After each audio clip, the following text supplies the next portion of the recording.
Whether we realize it or not, we are continuously creating our own memory project. Taking pictures, recording videos, writing diaries, buying an authentic souvenir from our travel journey, those are some of the ways in which we preserve our memories.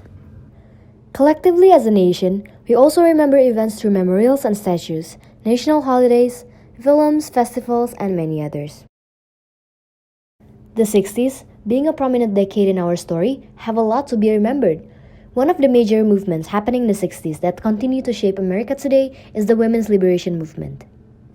Although there are different types of memory projects to remember women in the 60s, this video will focus on a recent commemoration of the 1968 Miss America protest. In 2018, we celebrated the 50th anniversary of the 1968 Miss America protest and commemorate the event through a trash can.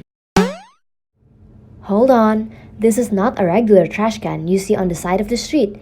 This is a freedom trash can. To know more about the significance of this trash can, let's go back to what happened in the 1968 Miss America protest. On the 7th of September 1968, young feminists, organized by New York radical women, filled up the streets outside Boardwalk Hall in Atlantic City to demonstrate against the long-standing beauty pageant Miss America. Compared to now, which has a liberal approach with a focus on improving legislation and rights for women, the New York radical women and the radical feminists have a more militant approach and focus more on cultural elements that suppress women. Carol Hanisch, who is a member of the New York radical women, was one of the major organizers for the 1968 Miss America protest. She is also known for coining a popular feminist slogan, "The personal is political." Hanisch grew up in Iowa and graduated with a degree in journalism from Drake University. She first learned the power of collective struggle by oppressed people when she became volunteer in the Mississippi Civil Rights Movement. At the time when Hanisch was writing The Personal is Political, the left often called women's discussion group around personal issues as therapy, which she thought is a misnomer.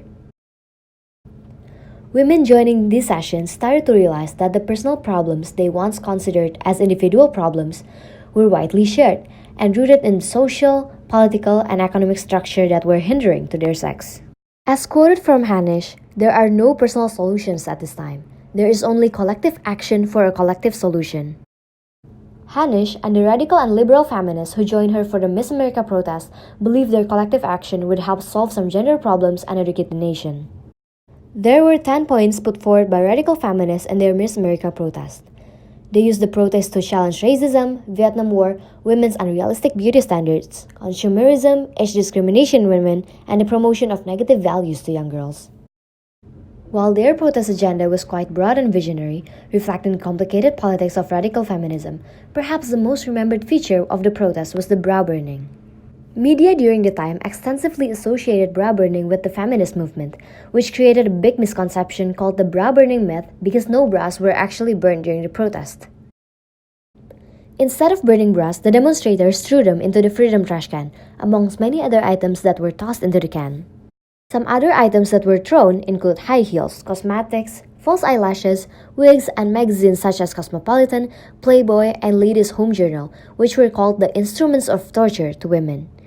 One important thing to note is that the trash can was never burned, and rather served as a symbolic image. The items thrown into the 1968 Freedom Trash Can reflected the strict beauty ideals that were imposed by society and media to women at the time. High heels, cosmetics, false eyelashes, wigs, and bras reflect how women were pressured to wear those items to conform into the standards. The magazines reflected how media at the time further emphasized the role women were supposed to play, which further trapped them into the system. However, these items severely limit the meaning of the movement as it appears to be reduced to beauty as opposed to racism and imperialism, as will be later explained in this video. Fast forward 50 years later, in 2018, the Miss America protest was commemorated through an online freedom trash can, which was also created by Carol Hanisch. This online commemoration is done through an article entitled An Invitation to Commemorate the 1968 Miss America Protest. It says, 50 years ago, women's liberation protested the Miss America pageant and threw items of female torture into a freedom trash can. What do you want to toss in the 2018 freedom trash can? This article was posted on August 12, 2018. Well, let me explain how this online commemoration worked. Everyone could participate, and all they have to do is email a paragraph or two of their thoughts to an email address which will be published online. They could also spread the word and encourage other women to do the same. These thoughts would get posted on the same website under a different article on September 7. Here, we can see how the past is not only being remembered but reconstructed in the present. The online freedom trash can borrowed the same idea and imagery from the 1968 protest, yet a different medium of expression is used. Instead of a literal trash can, it uses an online trash can where women can throw their source of oppression in the form of thoughts and postings. Looking at the post from the 2018 online freedom trash can, there are some similar items that women from 1968 and 2018 threw, such as bras and high heels. However, there are a lot of new additions to the trash can, such as bosses that discriminate the hiring and promotion of mothers, fake abortion counseling practices that make women feel guilty, fat diets and the lose weight fast media, female genital mutilation, cosmetic surgery to fit the patriarchal beauty model, and even Donald Trump. It can be seen that the beauty standards and items that are worn by women to follow them remain as instruments of torture even 50 years apart.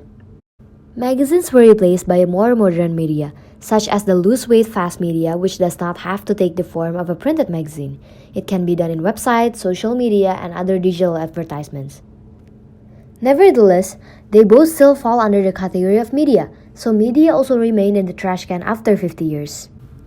However, there are some expansion in the 2018 trash can, for example the female genital mutilation.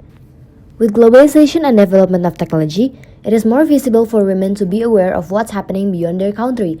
Thus, the throwing of FGM into the 2018 trash can reflected that women today have more awareness of the practices and oppression happening outside their geographical area and cared enough to fight for those women's rights, reflecting a wider collectivism of women that is not limited by geographical area. The addition of Donald Trump into the 2018 trash can also reflected how women look at politicians today. They do not only look at their campaign or what the politicians do for women, but they also look at the politicians' words and behaviors, such as how they treat women or what they say about women. The modern technology, which makes it possible for the freedom trash can to be done online, also allows women to throw everyday phenomenon, treatments, and other things which cannot be thrown literally into the 1968 freedom trash can. Internet as a space for commemoration also brings benefit by giving a wider variety of voices. Through the internet, more people can participate without the limitation of geographical or time barriers, and thus, more voices can be heard. Having the trash can to be virtual also helps to reduce the association of the freedom trash can with the image of bra burning. As mentioned before, the media in 1968 sparked a false public understanding of bra burning and freedom trash can, which trivialized the concept of feminism.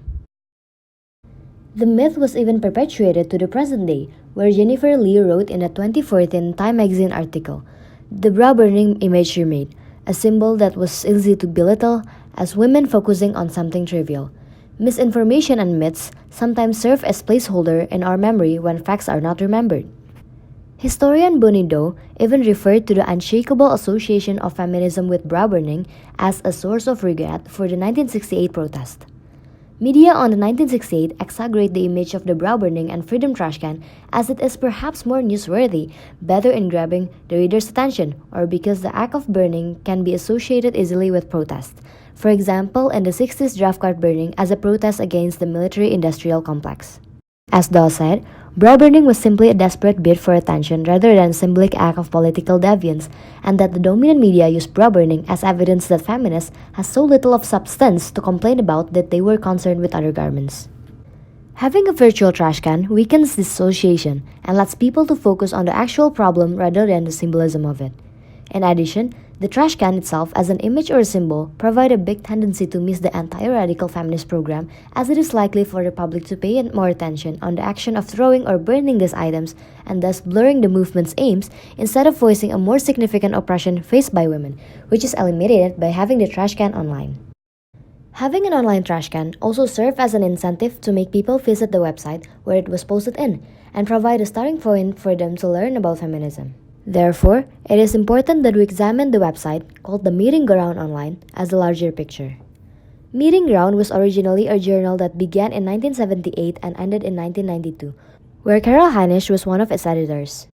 She then created Meeting Ground Online, where this Freedom Trash Can commemoration was posted. The purpose of Meeting Ground, as appeared in its first issue dated January 1977, was to provide an ongoing place to hammer out ideas about theory, strategy, and tactics for the women's liberation movement and for the general radical movement of working men and women.